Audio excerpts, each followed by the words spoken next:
Hello, my name is Chris Lamb, And I'm Patrick Ferguson. or as he was called in the videos, Betty. Betty. We went No relation. we went to the Casa Grande Domes last night. Um, it, And it was a second time for me. it was like the third or fourth time for me. To let you know what the domes are, they they are, an abandoned electronics factory, I It was believe, right? it was originally going to be built as a um, electronics manufacturing facility. It was going to be branched off from one in California. This was going to be the headquarters for that company, but the people there, or something happened, and they went bankrupt. We found this out upon further investigation.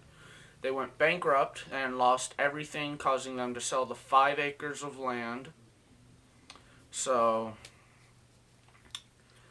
and so it's ever since then there have been rumors about hauntings and a lot of other things, Murders, rape, etc. Some pretty Yeah. bad things. other satanic happenings. So, from an experience we had the other night on a Friday of just seeing some stuff and hearing some weird stuff, we decided to further investigate on a more professional level than just me and the rest of our bandmates just eating pizza there. So, Yeah.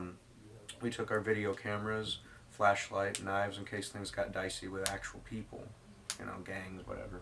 Yeah, the knives were in no way a threat, on, we felt that they were in no way like a threat to the spirits or anything. And then even if they were, what could we do to the spirits with knives? Yeah, those they weren't.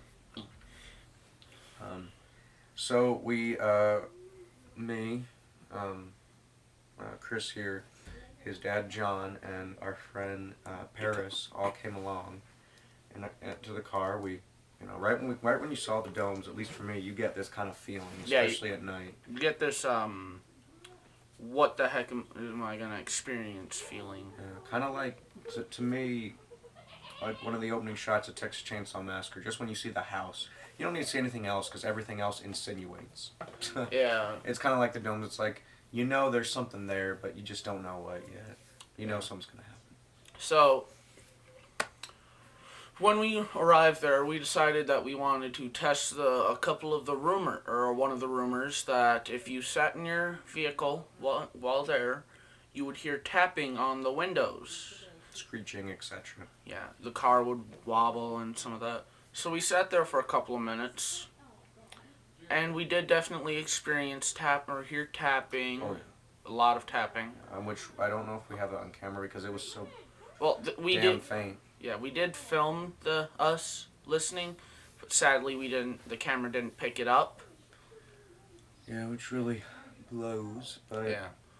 we heard it first. It started, I believe, behind me, and Yeah. then on the side of Paris, then him.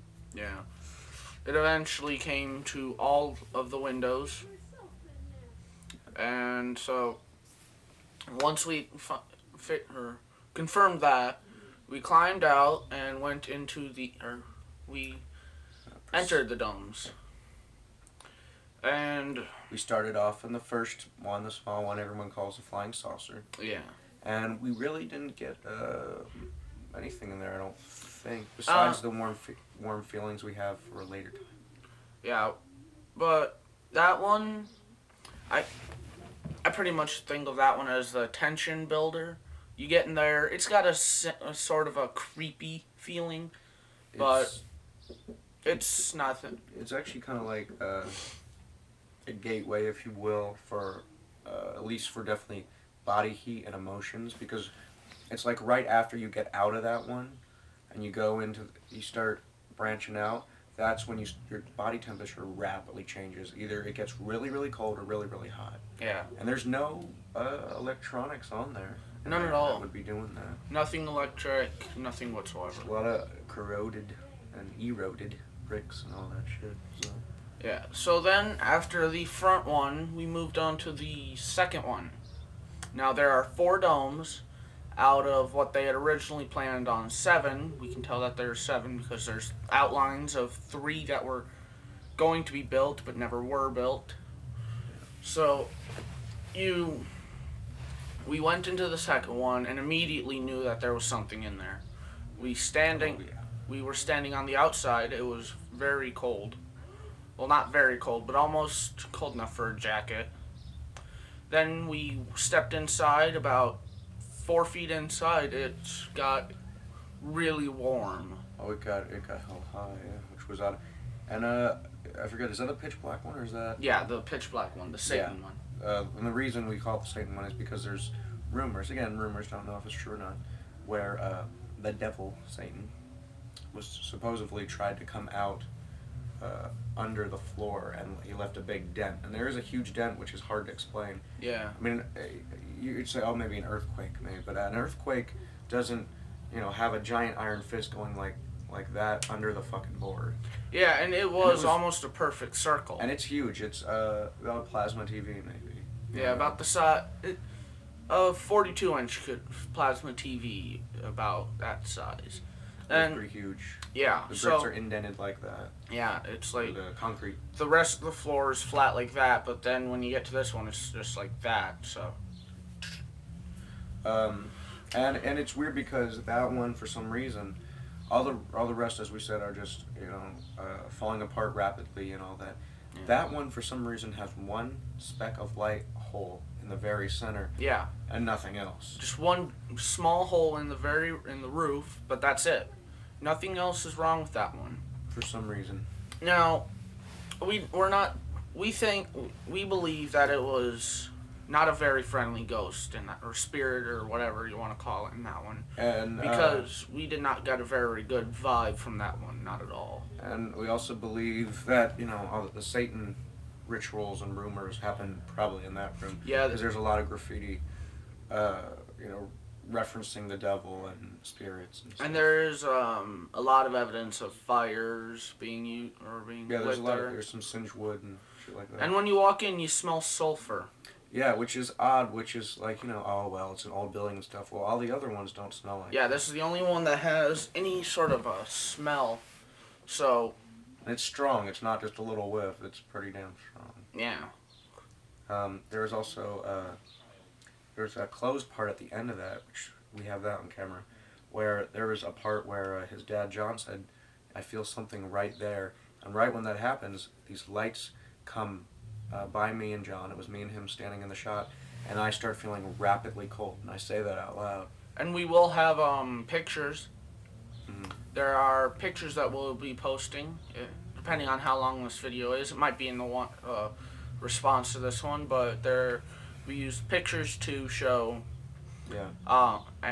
We took some pictures, and there's one of the area where they were standing at.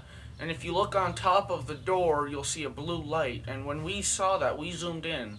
There's a face there. Not a face that looks like it was ever anything human-like. No.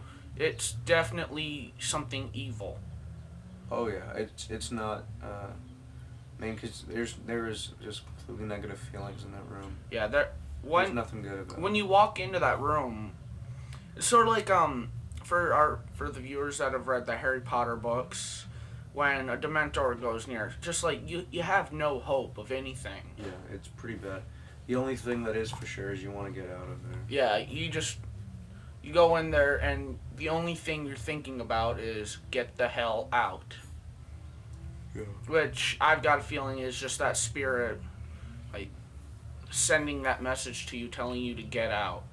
So finally, after we got out of there, we proceeded to the third dome, which I like to call the Laugher Dome.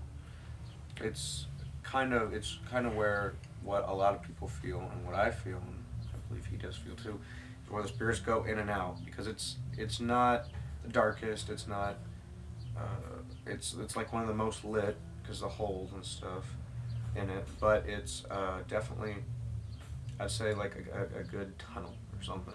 Yeah. Know? Like, it's